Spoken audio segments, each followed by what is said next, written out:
Okay, welcome to a BarnBridge project called 001. We have a couple new people on the call today. The first person is Dennis, who is part of DMob. Dennis, would you like to give a quick intro on who you are? Hello, I'm Dennis, and I'm a designer. I have been with DMob for like 2 years now. Worked on project with them and with Consensus, and we're now back together. Awesome. And we also have Fourth Revolution Capital joining the call today.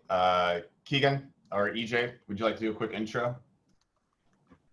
Yeah, sure, I can take it. Hey guys, this is Keegan Selby. As Troy said, EJ and I, EJ Rogers, we are the two GPs of 4RC, Fourth Revolution Capital.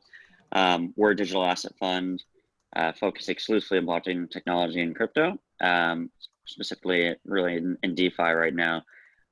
So we're kind of longtime players. I've been trading and investing in crypto since about 2011, and then really kind of picked up 2013, 2015 when kind of Ethereum came into the picture. So we're big players, big SNX stakers, big Chainlink holders, Wi-Fi, you name it. And we led the round with BarnBridge and have been doing some of the financial modeling around the token allocation and financial structuring around the smart yield product, and kind of getting into the volatility tranche product now. So really excited. We think that this is kind of the bridge for TradFi and one of the true products that we need for DeFi, not to just be kind of like a margin trading, you borrow to trade on margin, but actually participate for kind of retail financial service users. So super excited to be here, super excited to have led the round, and can't wait to see what you guys build. Hey, I just want to jump in real quick and tap on just particularly because Dennis was he's not going to brag for himself, but just so the community knows, like when everybody's commenting and clean the UI and UX is, that's Dennis. And then also, since the community is going to listen to this call, I really want to shout out Fourth Revolution Capital just as a whole. Like they're a newer fund, but they've been pretty invaluable to us at BarnBridge, and we're working with pretty big players. You can like look at the cap table and see like the quality of investors we're working with. And like I said, Fourth Revolution Capital has been invaluable. So like we're just telling the community that. So if other people listen to that, they know. Yeah, I just want to plus on Dennis, and we have something exciting to show there on. So go ahead, Trey. All right, cool. And with that, I think we'll just jump into the actual agenda for the day. We've had a lot of development that has occurred in the past 2 weeks since we talked to everybody last. I would like to, according to the agenda, we're just going to jump into the contracts. I think, was it Milad, are you taking that to walk us through that? And yeah, I can do that. Did you want to share your screen with the contracts, or? Yeah, just share the GitHub page. Hi, everyone. So we finished the contracts for staking, yield farming, and liquidity pool incentivizations, which are connected to the community vault. The community vault is a very simple contract that will hold all the community tokens, and the launch DAO at the beginning and later on the main DAO will be able to allocate those tokens to different purposes. For the beginning, for example, we have 8% for yield farming and 20% for yield farm liquidity pool incentivization, which runs for 100 weeks, starting with the second week of yield farming, because the first week of yield farming, there will be no bond tokens available. And the yield farming runs for 24 weeks. The yield farming contract itself will be connected to the staking contract and accepts USDC, SUSD, and DAI. And they will be just added together because they're we can we can just take the $1 value for each and give the users rewards pro rata at the end of each epoch, which is 1 week. We also, since 2 weeks ago, we added progressive deposits, so users will be able to stake in the middle of the week and still get some rewards for their money. For example, if someone adds 1,000 USDC, they get half the rewards for that until the end of the week if they put it at the middle of the week exactly. And so we calculate how much time is left in the epoch and give you proportional to that amount. Partial withdrawals are supported now also, so you can withdraw a specific amount from your balance, and that amount will not be rewarded because it's been withdrawn before the end of the epoch. So that's the thing that people have to keep in mind. You only get rewards until if you keep the tokens until the end. Yeah, so this is the staking contract. I'm not going to go over technical stuff, but yeah. It's a pretty cool contract that takes into account all the tokens in it and does the calculations. We're doing an internal audit right now until the end of the week. I think Bogdan will talk more about the audits, ongoing audits after this. Next steps for us is to go deeper into the DAO, the main DAO, connect the UI, continue building the UI during the audit, and then connect them to the smart contracts. We have a set of smart contracts running on Rinkibi right now, but we'll share them with the community soon. I mean, yeah, that's about it with the contracts, yeah. Awesome, thank you. So with that, I guess what we could jump into is the audits, which Bogdan has made considerable progress with in the last couple hours, honestly. So Bogdan, if you want to do a quick rundown on that. Yep. So like as Milan said, we've been working hard on the smart contracts, and we just finished development of the yield farming contracts this week. So right now we're going to do our due diligence and go through like internal audits with the help of our advisors from AdPar, and some external audits from Hacken.io. So those are going to be the guys we're going to go with for the external audits, and it's going to be like a full code and functional review with like pretty much all the known attacks, verify the contracts don't have any logics in them, logic faults in them, access control issues, all that kind of good stuff. Yeah, in the meantime, the advisors from AdPar, our advisors, are also reviewing the contracts. They're also amazing smart contract devs, so that is invaluable also. I also wanted to add that we added a few more people to the team. I don't know if we introduced, or no, we haven't, I think. We added Adrian Bancu, Costian Lecotushu, Rezvan Pop, which will be joining, he will be joining tomorrow, and Dennis, of course. So yeah, those are the new people. Cool. And then Dragos, did you want to go through the app now and cover what's going on with that? Yeah, but first I want to give the floor to Bogdan, because if you want to, Bogdan, like walk through the design. I mean, there's always been a sneak peek of the design on Twitter already done by you, Troy, for your article. But you know, I think it'd be valuable to do like a nice presentation of it, Bogdan. Yep, Troy spoiled it already, but let's go through them once more. There are probably going to be a couple of things that are going to change in the final UI, so I guess it's not all spoiled. Give me a second.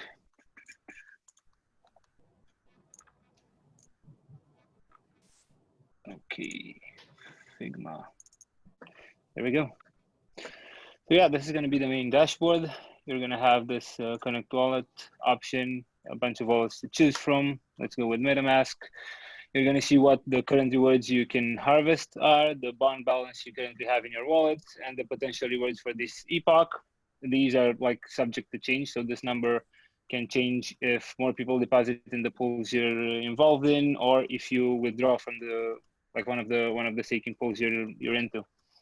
You're gonna see the total value locked across all pools, the bond rewards that have been like harvested, like given out so far out of the total, and the time left for the epochs. And even though the stablecoin pool and the LP token pool have different number of epochs, they're both going to be synced. So like they're going to start at the same time, and each 1 week epoch is going to end at the same time for both pools.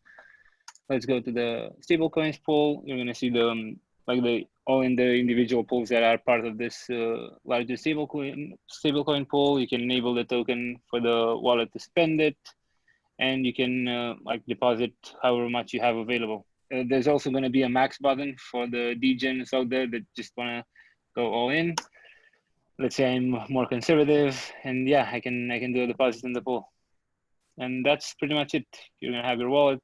This is gonna be on mainnet and on Rinkeby as the testnet. And yeah, that's pretty much it for the UI.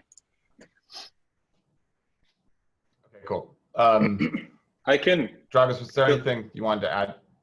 Yeah, I mean, I think it's like a pretty nice segue from what Bogdan was showing, because we've been killing it on the front end side as well, generally speaking, when it comes to the development, as we've basically been bragging this whole call right now. But yeah, just to give like a quick sneak peek where we're at the front end. So what you're going to see right here, it's basically the bare bones of the front end that Bogdan has just presented. So this is currently work in progress. But basically has all the UI elements from the design system that Dennis has done. So that is pretty cool. So everything is like same place right now. And the only functionality that is right now, but again, I'm telling this with the disclaimer that a bunch of stuff are being work in progress right now. So, you know, connecting MetaMask works with no issue. The whole wallet is being connected right now. So let me just to demonstrate this, that I'm not hard coding this right now. When I try to connect this, it's going to pop in and it's going to ask me my super secure password, which is ABCD1234. Actually, I don't know my password. Give me 1 second. Yeah. But it's all like connecting the front end to the wallet is done. And in terms of next steps, front end is being connected to smart contracts, and basically Slava, which is our like great friendly developer, he is currently working on well, creating the pools page that Bogdan was just showing. Yeah, next call is going to be pre-signing, kind of expecting to play around with the staking pools and all that stuff. And in the meanwhile, we're also sort of like setting up the infra, so which should be done tomorrow, and it's not going to be a local host because I currently run this locally, but we're going to have like an environment set up, like all that stuff. So it's getting live, which is pretty exciting. So I have to say, TLDR, Yep. more awesome stuff happening. So, and a beautiful UI, like And the shout out for Slava, because you haven't seen it, but Milad posted in the chat. Shout out to Slava. Yep. He's going to be doing the front end for the project. Yep. I did add it to the notes. I remember that it was, but yeah, he's already in the notes. Cool. I also think if we get to the point, I like demoing front ends on calls because like it just gets you pumped to see it.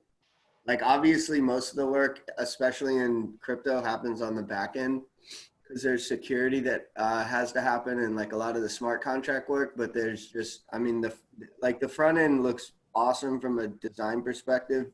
Dennis, I said that earlier, but then also just seeing how far you guys have already gotten in such a short time frame is like I'm pumped. Yeah, I think one thing that, have we come down 100% that we're going to be using the graph? Oh, that's, I mean, Bogdan, I'm going to let you speak right here because I think you have some news here. I stalled it a bit because I said there are going to be some changes to the front end, but until we get, like we want to get this out as soon as possible so you guys can start farming bond. And you know, like until we build a more sturdy backend, we're probably going to go with the graph. We have the contacts all log events, and like just to show you guys the transaction history for the pools and some cool charts. We're probably going to go with the with the graph at first, because they do all the chain indexing and all that good stuff. But that's just at first until they build a more stable backend. Yeah, I mean, Cassian has already been working on this, and he set this up today. It's still work in progress, but I can show this as sneak peek, so that's all there. Anyway, let's stop sharing right now. That's all you get. So is there, when we do the indexing on the graph, should we have some sort of documentation for like other metric, like if people wanted to come in and build metrics for it? Well, we have to build it in the, like, they're not going to be able to do anything with that because we only have a couple of events. So the graph, like the subgraph is going to be public, but there's not much else that you can do with it. Like you can just, like that was showed that it's just going to be a GraphQL API, and you can get the deposits with timestamps, transaction hashes, all that stuff. So you can build like a table with your past interactions with the pool, links to Etherscan, and all that stuff. Yeah. Okay, cool. I just think when everything's so out in the open, it's always good to just have like a reference point so people can come in and build with it, but it doesn't sound like there's that many events that occur, so it's not that big of a deal. All right, well, that's cool. I'm glad that's happening. Next thing on the list is the DAO research. I don't know who wants to really talk about this. We haven't. Mila, do you want to talk about this or where we are with that and what? So we put most of the effort into getting the smart contracts ready for staking and yield farming. But fundamentally, we want to have the main DAO be hopefully very lightweight, so not very complex. Maybe we can use the Diamond standard, reuse a lot of the work that others have been doing in this space. Yeah, yeah, go ahead. I would just like to say that I think my personal philosophy with this right now is that we keep it simple at the beginning, and if we can use the Diamond standard, because I think that what's going to happen is there's going to be kind of like a governance. It's going to be like what happened in early or like late or early to like 2010 when you had Bootstrap released, you know, and it kind of became the standard that it was like one size fits most. I think that's what you're going to have in governance on Web3 at some point. So the ability to keep it simple at the beginning and then update it to the structure that is most used. Like there's been a lot of conversation that's going on with Uniswap recently with their release, and that they set the threshold too high for how many you have to hold to be able to put in a proposition, right, to the change in the governance. I know Tyler has some thoughts about this. Him and I have had offline conversations about it. I'm much more of the camp of starting it simple and then building in complexity as we see what works in the space. Like Synthetics is going to have a very different type of DAO system than anything else out there. Aave is going to also, so you're seeing it play out in the marketplace. And that's why I'm saying it's really a good idea to keep our options open and keep it simple at the beginning.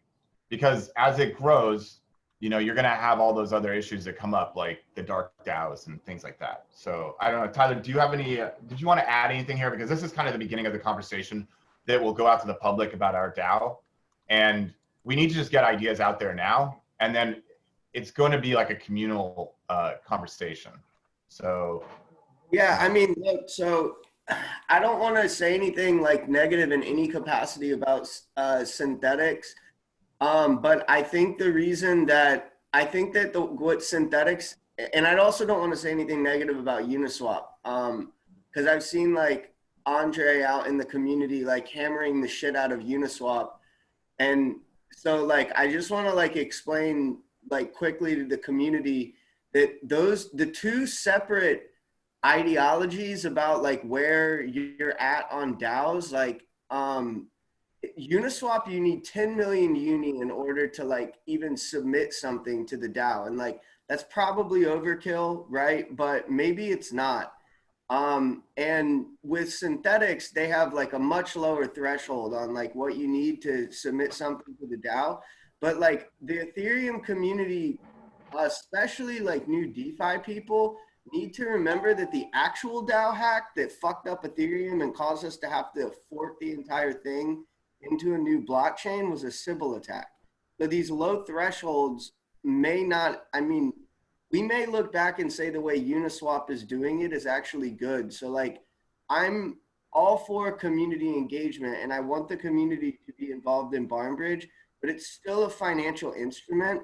And someone could Sybil attack this thing and fuck it up and start changing interest rates, and sucking money out of it. Like Ethereum was more of a straightforward mechanism and they Sybil attack that. Like Sybil attacking a financial tool that is playing with interest rate fluctuations, someone's going to do it. Someone's going to set their threshold too low and they're going to get outsmarted, right? Like Andre's ratioing everybody in the community and he's this good Samaritan Deb that's doing it, but it just takes one bad version of Andre to Sybil attack and start fucking up all these protocols. So I'm a fan of having high thresholds for voting, especially one thing that we need to figure out for the BarnBridge DAO that a lot of people are asking is like, who sets the interest rates? Like, how does that get voted on?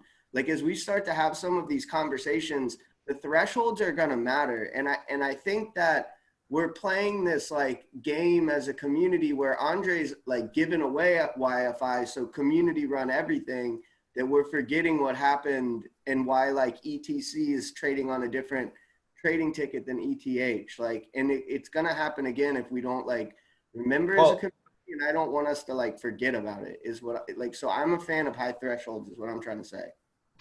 There's also the ability that like there's other mechanisms that you can put in place to allow for to guard against those attacks, right? Like if you look at like what DAO Stack does. An attack is what my point is like someone could come in and be like, I think like they get like community support and involvement to like run up an interest rate to a certain level. And then like it gets, and then like it's cause they're levered up in one position and then they crash the position or something. Like it may not look exactly like a Sybil attack.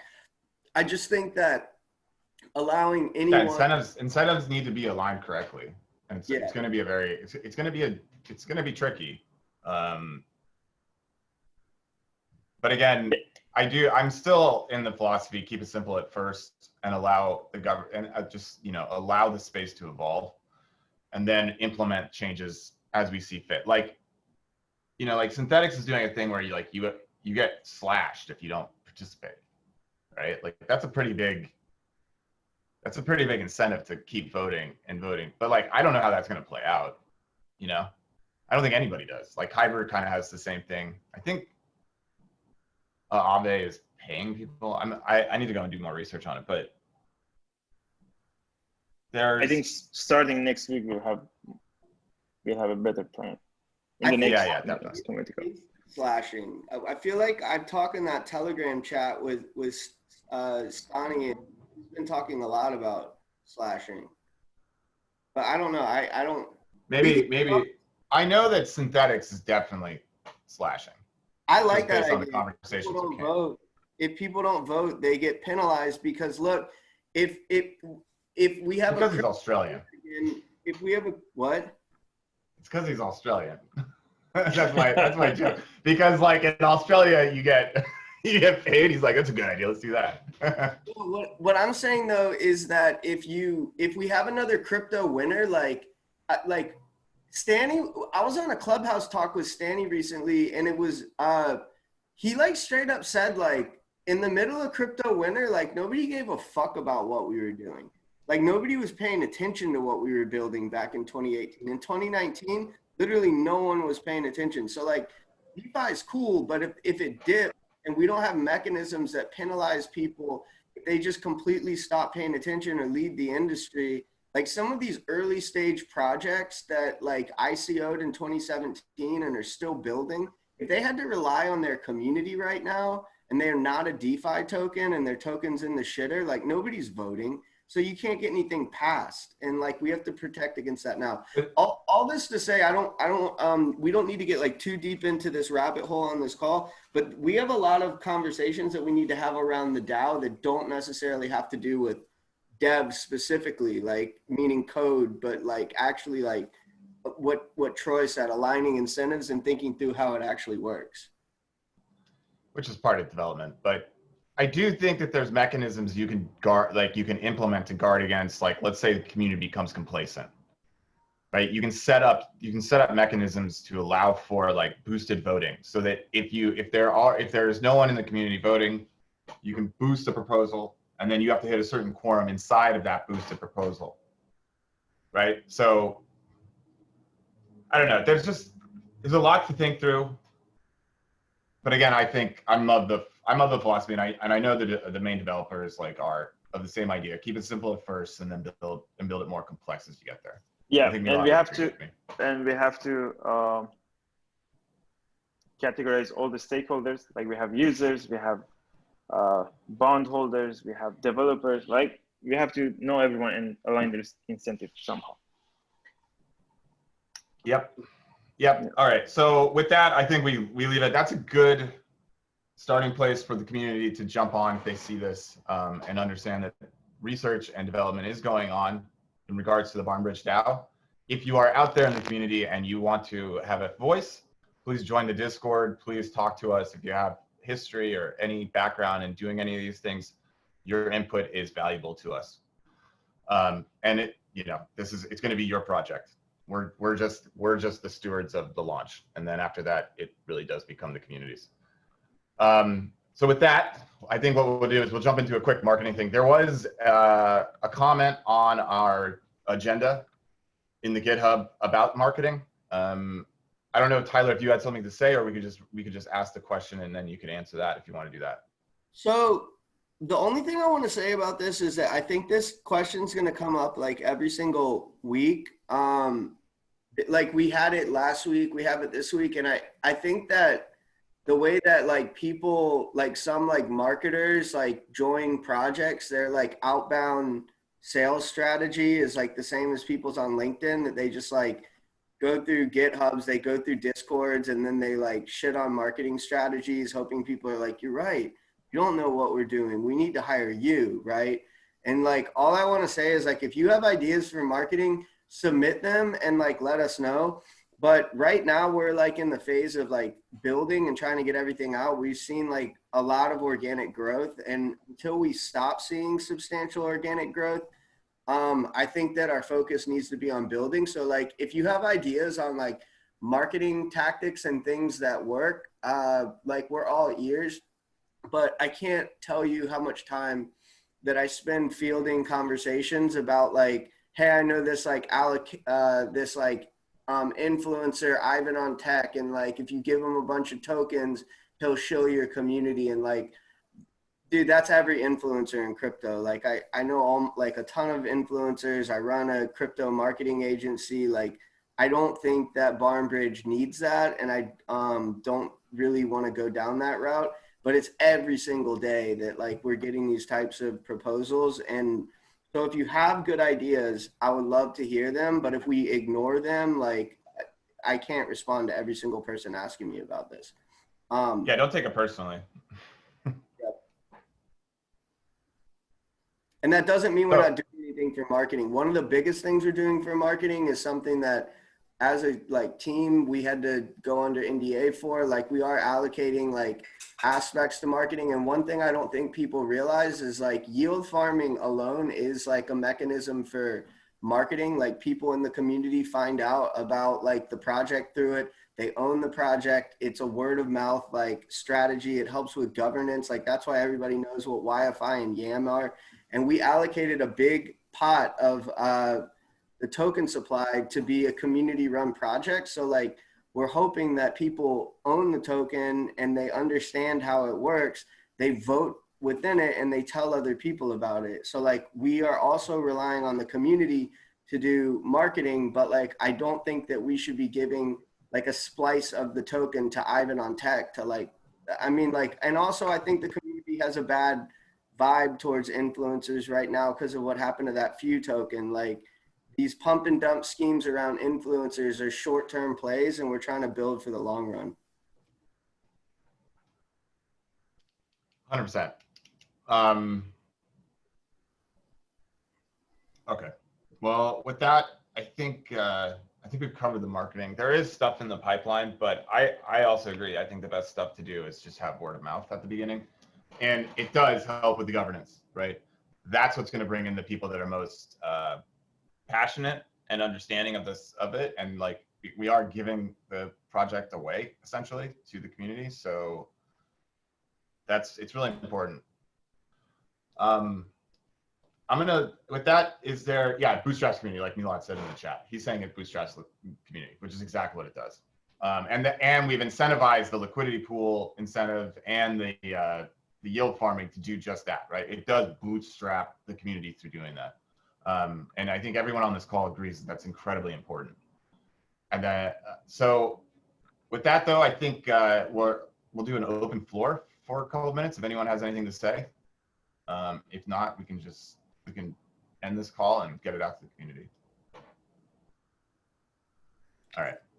We're the Q branch offices right now, so just want to let everyone know that. So this is it. Nice. Right here. So you're underneath MI6 right now. Is that what you're saying? These are like badges of missions that we've been into. So it's like I'm just goofing around. It's all good. All Gucci, right? All Gucci. Are we still recording? Because I do have one thing I want to tell the community is that, like, everybody try to follow our Discord. Like, that's really like the main area that we're communicating with everybody. We're getting like a lot of buzz on Twitter, but like, I'm trying to like centralize all the conversations in one place. And I've started to notice that we're having conversations on Twitter that get, that are like being answered in Discord. And also, like, we're getting a lot of questions because now people are getting deeper into like the white paper about like the smart alpha product and the mechanisms of like how the smart yield product are going to work. And we're going to like write some articles like specifically about those two products. Like, I mean, obviously we're going to write a lot of articles over like the long run on how those things work. But I realized that when I've been talking to people in the space, that the way that I like verbally communicate how smart alpha works is very different than what's written down in the white paper. And I probably explain it verbally better than what's in the white paper. So I'm going to try to like create some content around making it like more crystal clear what we're doing at like a broad level, not like down into the details of exactly how it works. Cause like we're still working on that. That's everything. Yep. Cool.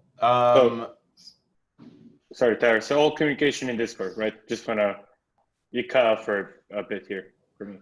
Oh, my bad. Yeah, I was just saying if people want to like have communication with the team, like definitely talk to us on Discord because you can like segment the channels out better. I'm just noticing we're getting a lot of stuff on Twitter, and if we keep growing at the rate we're growing, we're not going to be able to respond to everybody on Twitter. But obviously, we're going to try to get to everybody on Discord. So like, if you want to have like conversation, like people ask questions on Twitter that I'm not sure Twitter's the right format to answer those questions. So I'm just saying, if you want to actually have conversations with us, move to Discord. Thank you. Very important. Discord. Sorry, Trey. Go ahead. Very important. No, it's fine. This is open floor.